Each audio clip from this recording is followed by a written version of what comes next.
तो हेलो दोस्तों, कैसे हो आप सब। आशा करता हूँ कि आप सब ठीक होंगे। अगर आपने मेरे चैनल को अब तक सब्सक्राइब नहीं किया है तो मेरी आपसे रिक्वेस्ट है कि जल्दी से जाके सब्सक्राइब कर दो। जिस किसी ने भी इस अनीम के पहले के एपिसोड नहीं देखे तो मैंने डिस्क्रिप्शन में लिंक डाल दिया, तो आप देख लेना। और आज हम इस अनीम का 12th एपिसोड देखेंगे। तो चलिए बिना देरी करे हुए शुरू करते हैं। इस एपिसोड की शुरुआत हम टैंग को देखते हैं जो कि माई के साथ में होती है। टैंग एक आइसक्रीम पार्लर को देखकर फिर माई से कहती है कि चलो अंदर आइसक्रीम खाने चलते हैं। वहीं दूसरी तरफ हम माई को देखते हैं जो कि बहुत ज्यादा सैड लग रही होती है। माई मन ही मन में सोच रही होती है कि आखिरकार जियांग कहाँ चला गया मुझे बीच में छोड़ के। माई को इतना सैड देखकर फिर टैंग उसको हंसाने की कोशिश करती है। इसके बाद फिर टैंग की इतनी मजाकिया बातें सुनकर माई भी बहुत ज्यादा खुश हो जाती है और कहने लगता है कि चलो आइसक्रीम खाने चलते हैं अंदर। तभी हम देखते हैं कि टैंग और माई की नजर जियांग पर पड़ जाती है जो कि युआन और उसके 2 बच्चों के साथ में होता है। दूसरी तरफ हम युआन को देखते हैं जो कि जियांग से कहती है कि मुझे कुछ शॉपिंग करनी है इसलिए मैं जा रही हूँ अब। इस पर फिर युआन कहता है कि ठीक है तुम शॉपिंग कर लो, फिर मैं तुम्हें मिलता हूँ बाद में। तभी हम देखते हैं कि वहाँ पर टैंग और माई आ जाती है। टैंग गुस्से में जियांग से कहने लगते हैं कि तुम यहाँ पर क्या कर रहे हो। उसके बाद फिर टैंग जियांग को एक कमरे में बंद कर देती है। उस कमरे में टैंग जियांग को अच्छी तरह से पेल देती है जिससे जियांग के पसीने छूट जाते हैं। फिर टैंग जियांग से कहती है कि तुम मुझे इसलिए माई के साथ छोड़ के गए थे ताकि तुम किसी और के साथ चक्कर चला सको बाहर। वही दूसरी तरफ हम देखते हैं कि टैंग ने जियांग के दोनों हाथ बांध दिए होते हैं और पैर भी बांध दिए होते हैं। फिर जियांग टैंग से कहता है कि तुम जो सोच रही हो ऐसा कुछ भी नहीं है, तुम्हें कुछ मिसअंडरस्टैंडिंग हुई है। फिर टैंग कहते हैं कि मैंने और माई ने अपनी आंखों से देखा तुम्हें युआन से बात करते हुए। युआन की आंखें लाल लग रही थी जैसे कि वो पहले रोई हो, तुम्ही ने उसके साथ कुछ किया होगा। टैंग जियांग से कहती है कि मुझे सच सच बताओ क्या बात है। इसके बाद फिर जियांग माई और टैंग को वो सारी बातें बताने लगता है जो कि उसने युआन से कही होती है। अब हम फ्लैशबैक में देखते हैं कि जियांग ने युआन को क्या कहा था। जियांग ने युआन से पूछा था कि तुमने कभी अपने डैड के बारे में जिक्र नहीं किया, कहाँ रहते हैं वो आजकल। मैं तुम्हारे घर पर भी आया था, वहाँ पर भी वो नहीं देखे, आखिरकार वो है कहाँ पर। तुम्हारी मोम अकेले ही पूरा घर पालने के लिए बहुत मेहनत कर रही है, उनको तुम्हारी और तुम्हारी मोम की बिल्कुल भी फिक्र नहीं है। अगर वो खुद नहीं आ सकते तो खर्चे के लिए पैसे तो बेच सकते हैं ना, कितने मतलबी इंसान है वो। जियांग की ये बातें सुनकर युआन उस पर बहुत ज्यादा गुस्सा हो जाती है और रोने लग जाती है। यही पूरी बात जियांग टैंग को बताता है। फिर टैंग जियांग से कहने लगती है क्या तुम सच बोल रहे हो ना। तो फिर जियांग कहता है कि हाँ हाँ मैं सच बोल रहा हूँ। तभी फिर माई और टैंग एक दूसरे के साथ इसी बारे में डिस्कशन करने लगती है। माई टैंग से कहते हैं कि मुझे लगता है कि जियांग सच कह रहा है क्योंकि मैंने भी कभी नहीं सुना युआन को अपने डैड के बारे में बात करते हुए। इस पर फिर टैंग कहती है कि हाँ मुझे पता नहीं था कि युआन एक सिंगल पेरेंट है, तो वो जो 2 बच्चे उसके साथ है वो मुझे लगता है कि उसके भाई बहन थे। फिर माई कहते हैं कि कितनी छोटी उम्र में युआन अपने छोटे भाई बहन को पाल रही है, ये कितना मुश्किल काम है। तभी जियांग इन दोनों से कहने लगता है कि क्या तुम आपस में बातें करने लगी, मुझे बहुत दर्द हो रही है, मुझे पहले उतारो। इस पर फिर टैंग जियांग से कहती है कि ठीक है इस बार मैं तुम्हें उतार देती हूँ,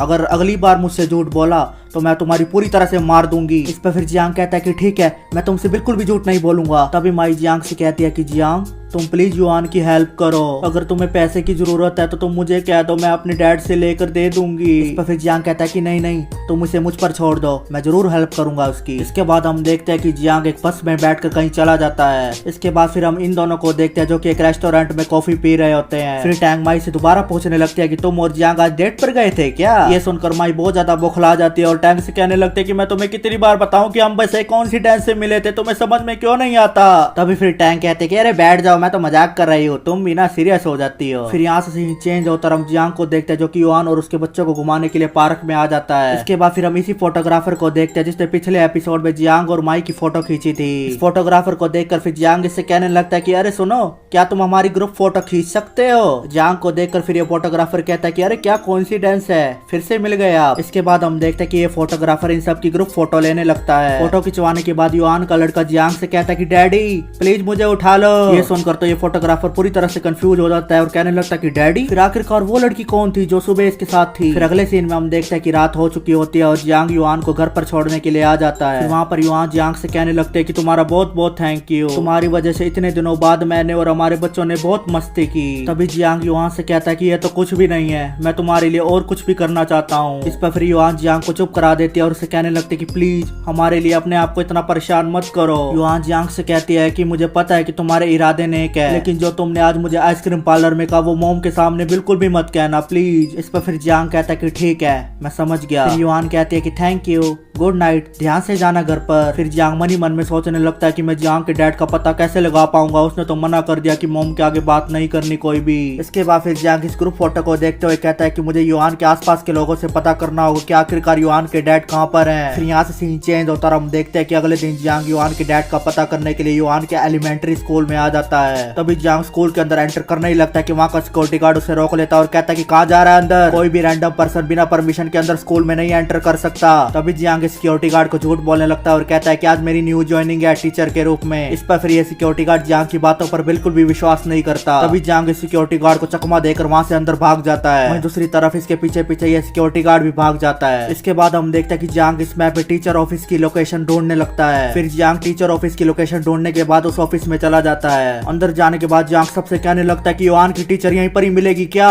ये देखकर वहाँ खड़े प्रिंसिपल सर बहुत ज्यादा गुस्सा हो जाते हैं और जियांग से कहने लगते हैं कि तुम कौन हो, तुम्हें किसने अंदर आने दिया, सिक्योरिटी गार्ड को बुलाओ और इसको बाहर फेंको। तभी जियांग कहने लगता है कि सॉरी मैं चला जाता हूँ यहाँ से। इसके बाद फिर जियांग उस ऑफिस के बाहर जाने लगता है कि एक हट्टा कट्टा आदमी वहाँ पर आ जाता है। फिर हट्टा कट्टा आदमी जियांग को एक हाथ से उठा लेता है। इससे जियांग बहुत ज्यादा डर जाता है। फिर जियांग कहता है कि प्लीज मुझे छोड़ दो, मैं बस यहाँ पर युआन के टीचर को ढूंढने आया था। लेकिन ये हट्टा कट्टा आदमी जियांग की बिल्कुल भी नहीं सुनता और उसकी कुटाई कर देता है वहाँ पर। इसके बाद फिर जैसे तैसे जियांग अपनी जान बचाकर वहाँ से भागने लगता है। तभी भागते भागते जियांग एक टीचर से टकरा जाता है और उसकी गलत जगह पे हाथ लगा देता है। तभी ये टीचर गुस्से में लाल होकर जियांग को बहुत मारने लगती है और उसे कहती है कि ठरकी तेरी हिम्मत कैसे हो गई मुझे हाथ लगाने की। इस टीचर से मार खाने के बाद फिर जियांग उसको कहता है कि मेरी बात तो सुन लो पहले, मैं बस यहाँ पर युआन के टीचर को ढूंढने आया हूँ। युआन का नाम सुनकर फिर ये टीचर शॉक हो जाती है और कहने लगता है कि युआन ये तो मेरी क्लास में पढ़ी है। फिर यहाँ से सीन चेंज होता और हम देखते हैं कि जियांग इस टीचर के साथ बाहर आ जाता है। फिर ये टीचर जियांग से कहती है कि मैं ही युआन की टीचर थी, मुझे याद है युआन के डैड हमेशा टाइम पर उसको लेने आ जाया करते थे स्कूल में। ये टीचर जियांग से कहती है कि युआन उस टाइम बहुत खुश रहती थी, लेकिन बाद में जब से उसके पेरेंट का डिवोर्स हुआ वो बहुत दुखी रहने लग गई थी। इसके बाद फिर युआन के डैड भी उसको छोड़कर कहीं चले गए थे। तब से उसके डैड युआन को मिलने अभी तक वापस नहीं आए। फिर जियांग इस टीचर से कहता है कि क्या आप मेरी एक हेल्प कर सकती हैं, आप मुझे युआन के डैड का एड्रेस बता दीजिए ताकि मैं उन्हें ढूंढ सकूं। इस पर फिर ये टीचर कहती है कि क्या